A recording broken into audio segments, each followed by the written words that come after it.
Our next guest describes himself as an agripreneur and an environmental and social justice activist. His life's goal is to establish a local food economy and to show people that we can produce food with environmental stewardship and faith-based agribusiness at the core. Please join me in welcoming Dr. Hisham Moharram to the Leading Voices in Food. I'm Sarah Zubak, Associate Director of the World Food Policy Center at Duke University. Hisham holds a bachelor's degree in international agriculture and agricultural mechanization, a master's degree in horticulture, and a PhD in plant breeding. Although he earned his degrees at U.S. universities, he was born in Egypt and worked there conducting agricultural genetic engineering research and on medicinal plant and botanical products. In the early 2000s, he took a position at Rutgers University and worked on natural plant products and international agricultural development. In 2007, he made the conscious decision to use his scientific knowledge and experience in international agricultural development consulting in a way that would directly benefit people and the planet. From this decision came the Good Tree Project, an organic farm in Ocean County, New Jersey. Welcome, Hisham.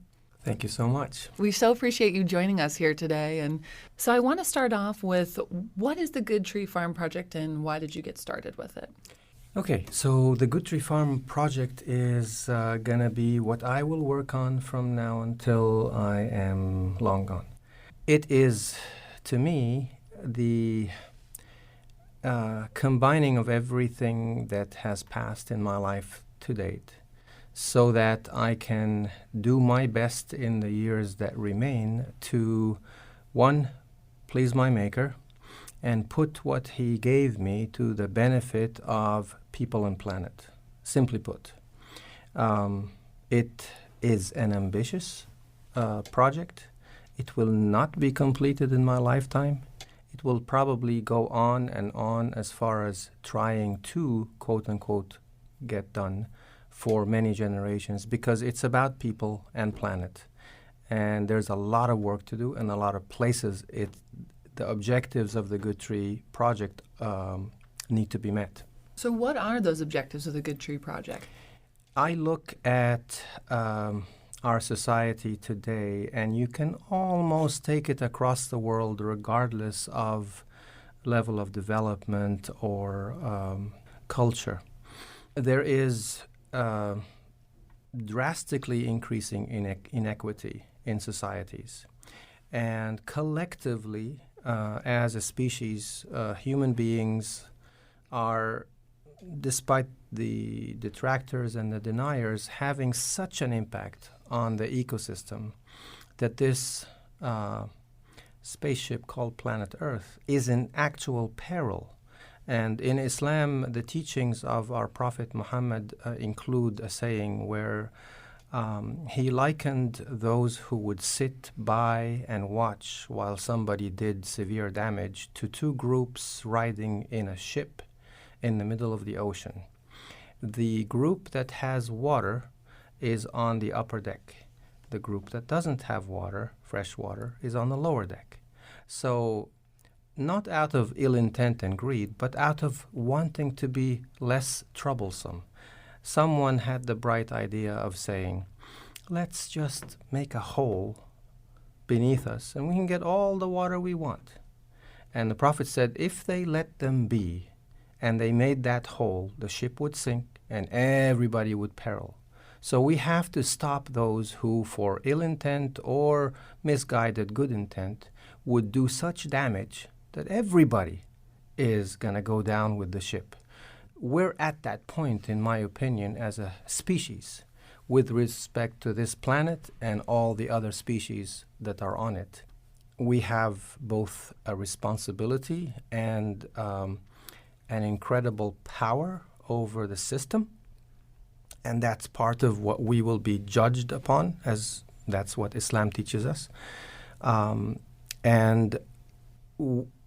We are messing up pretty badly.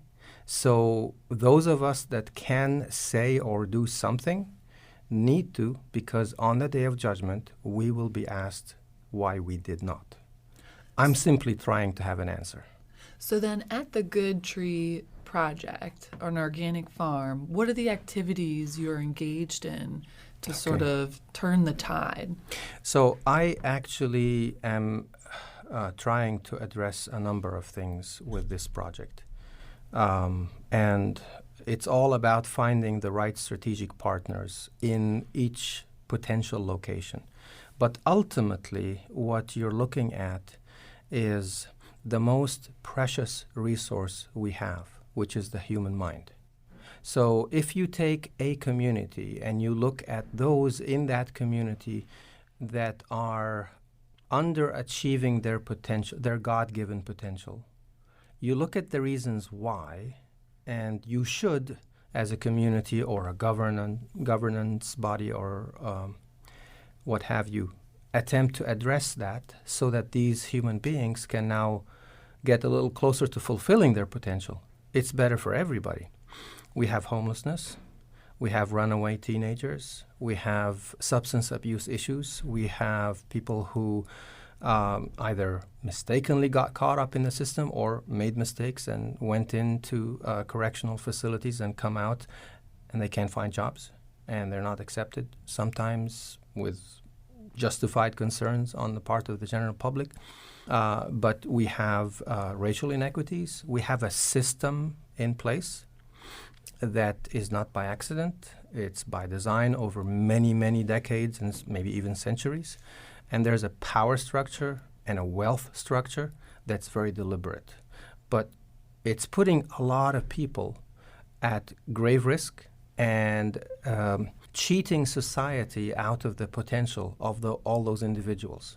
So I'm looking at the youth, for example, who don't find a space for themselves in the economy or in their church or in their mosque or in their society. They're still human beings that can innovate to such an extent, but they don't get the opportunities. They're not part of perhaps the right class of society, so they don't get the breaks early. They don't get the incubation type of assistance from family members or their status or whatever.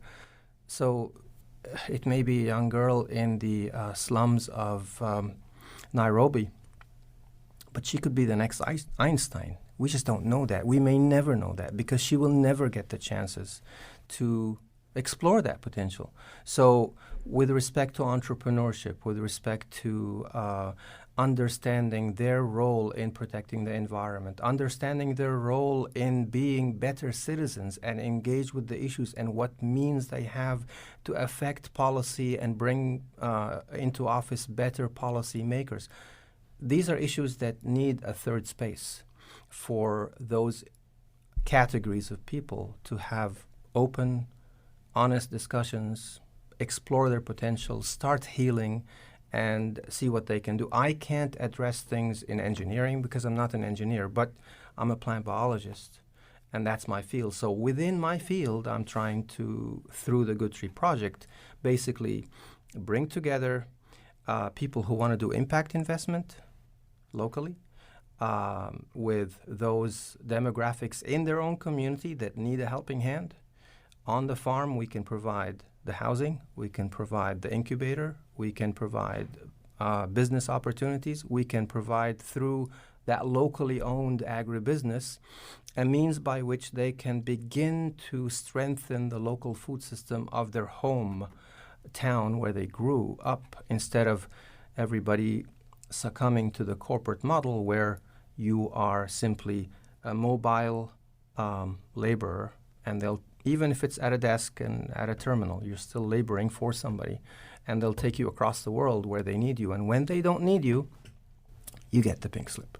And so you've painted a very dark and complex picture of the issues that we're dealing with right now, but obviously an exciting aspect is the focus on youth, and there's sort of a renewal available there. So I'm curious if you could talk a little bit more about the how do you engage this youth in a meaningful way that is building their minds, and what is the sort of new agripreneur as a result? So if you look at, take it from the 18s through to the late tweens, okay, that kind of decade of age bracket, my perception from just studying things and following news reports and analysis of socioeconomic issues, is that there is a large number of folks in that age bracket who either are underemployed, unemployed, not finding themselves,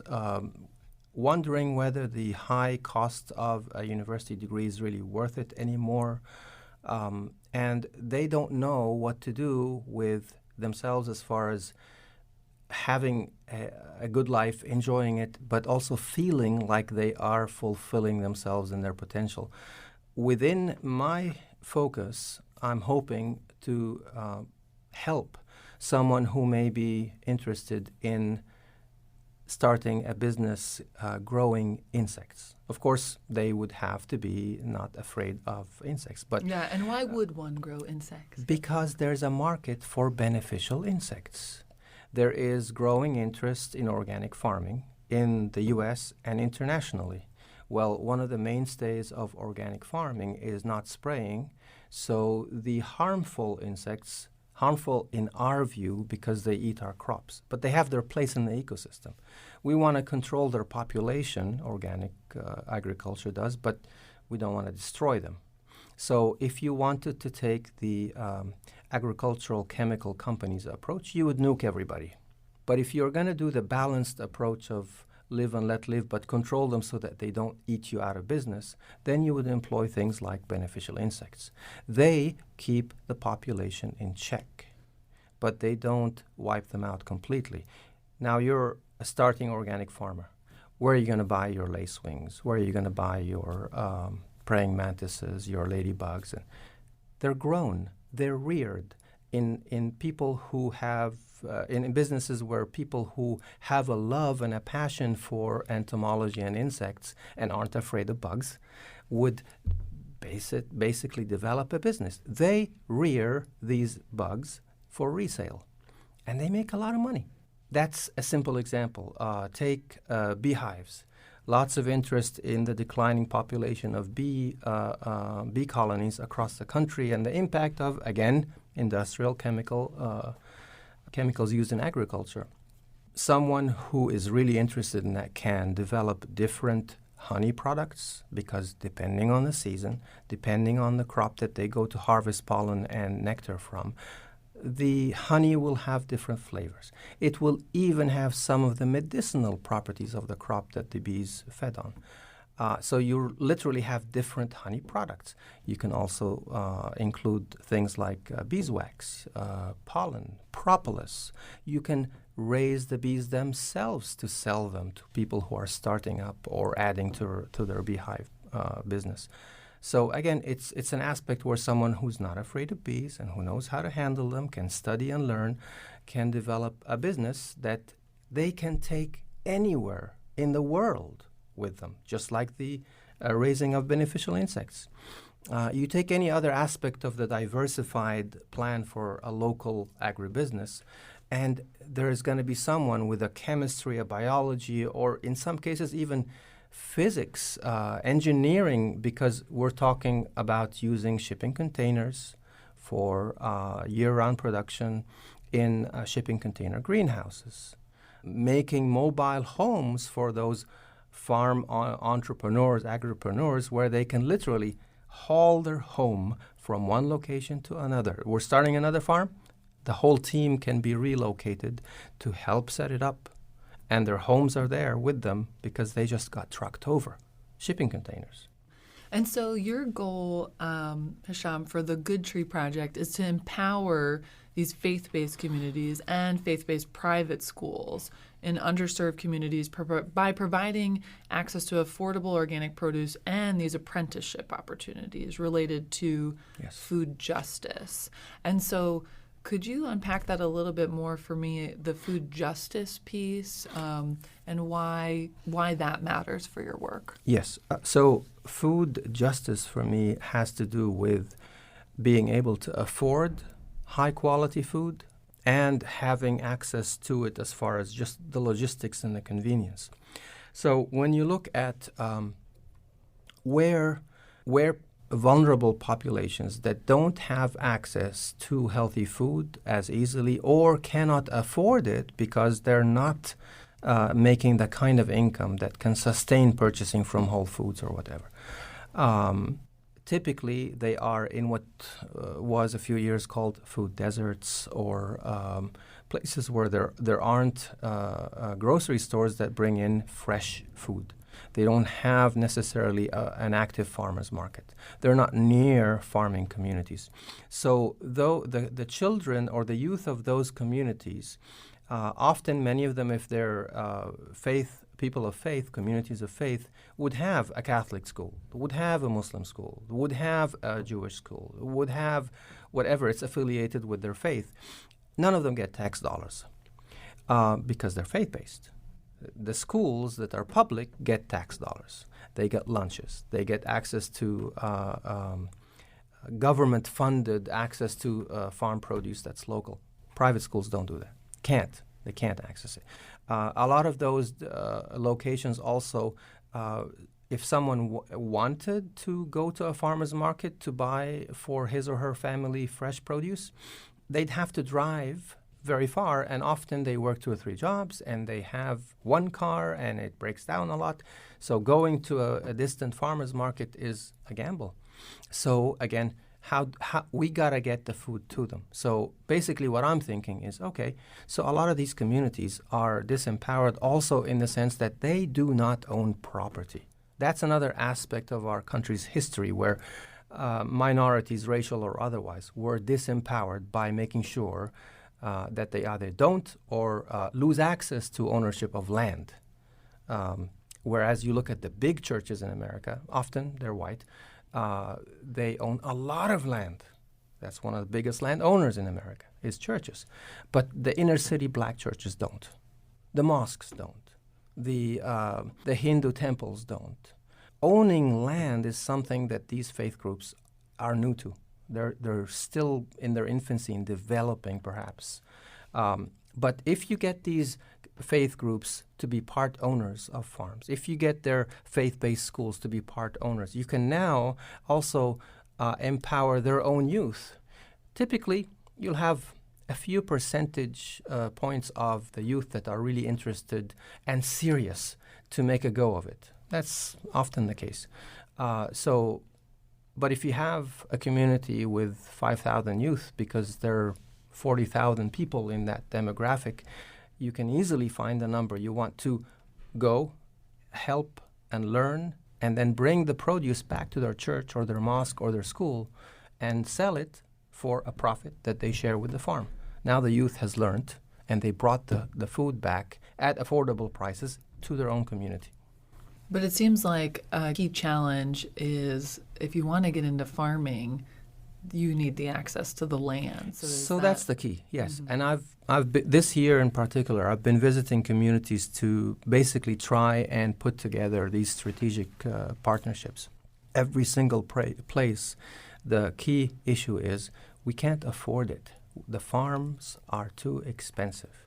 And the people saying that are the people who want to be involved in running a project.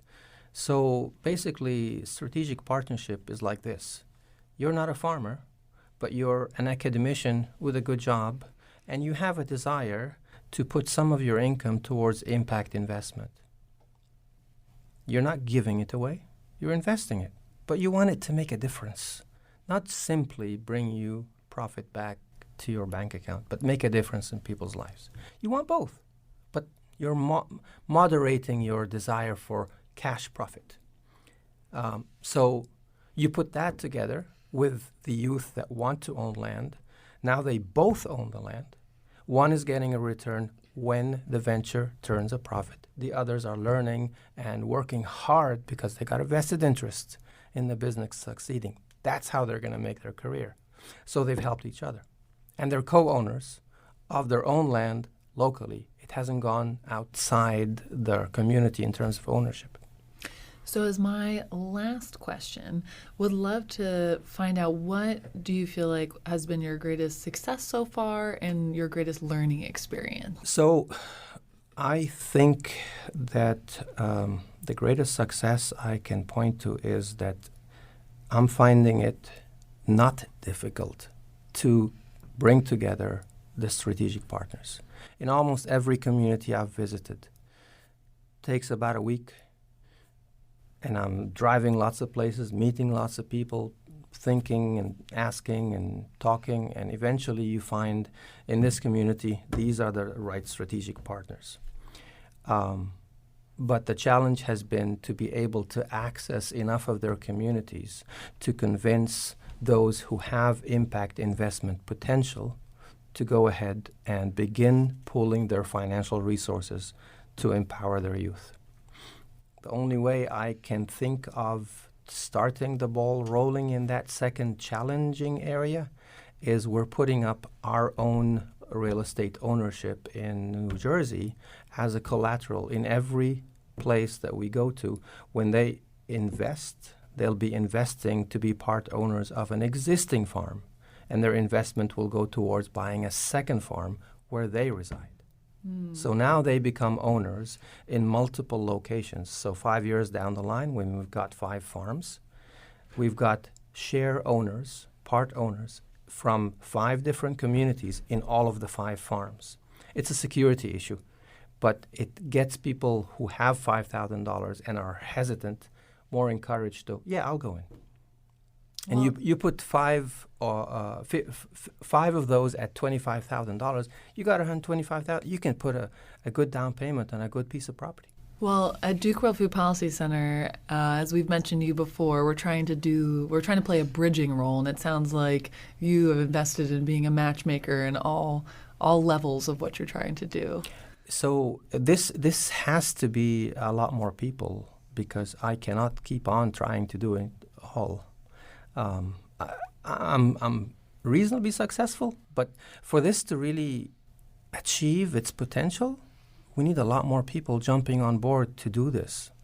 Well, we thank you so much, Hisham, for joining us here today. Unfortunately, that's all the time we've got for today, but I just wanted to thank you for joining us today, and we're so I excited want to to thank have you at you Duke. for the invitation, because it's wonderful to have a chance to put my ideas out for everybody to hear. Well, thank you, and thank you for being on the Leading Voices in Food, and thank you also to our listeners. Please subscribe to the Leading Voices in Food at SoundCloud.com, or also by visiting our Duke World Food Policy Center website. This is Sarah Zubek.